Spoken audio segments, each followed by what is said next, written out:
অন্যভাবে আমাদের দুজনের পথ চলা শুরু করি। এই মিথ্যে বিয়ে আমাদেরকে কোথায় নিয়ে এসেছে দেখো। জেনেব, তুমি ভুল বুঝছো। বিয়ে শেষ করতে চাইছো? না না, আমি অভিনয় করছিলাম, কুল হওয়ার চেষ্টা করছিলাম, জানো। ফাতি,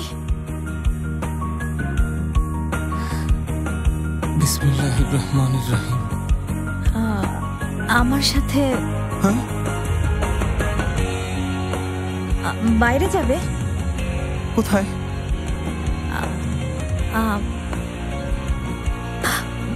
আমি আসলে তোমাকে ডেট অফার করছি। আমাকে ডেটে যাব? কি বলছো? মরে গেলাম নাকি? মরনি? তাহলে হয়তো হার্ট অ্যাটাক করেছি। তুমি ঠিক আছো? কিছু হয়নি? আচ্ছা, আমি আবারও বলছি, আমার সাথে ডেটে যাবে?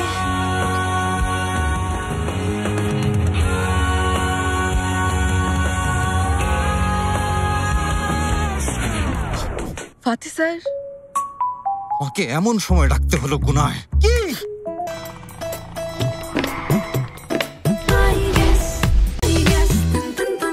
টাকার জন্য দাদিমার সময় পেল না। এখন যাও, আমি আসছি। যাও, এখনই বের হও। এসো জেনেব। না, তোমার অপেক্ষায় আছেন দাদিমা, দেরি করো না।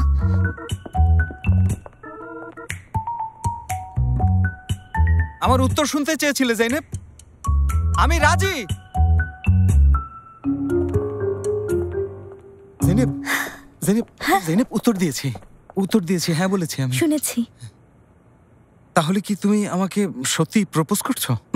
এর মানে আমাকে পছন্দ করো তুমি? হ্যাঁ, পছন্দ করি। সেজন্যই তো একটু আগে সব লজ্জার মাথা খেয়ে তোমাকে মনের কথা বলেছি। সত্যি বলছো?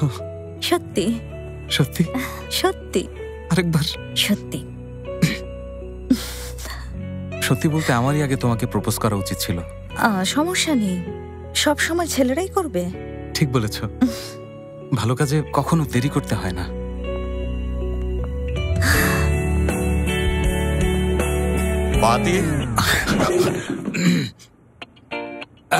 এটা সেই পুরনো আমল থেকেই একটা বিখ্যাত চিত্রকর্ম, মানে সেই দাদা ভাইয়ের আমল থেকে। এবার কাজের কথা বলো। কি বলবো বাবা? সেলিনকে কোথাও দেখেছো?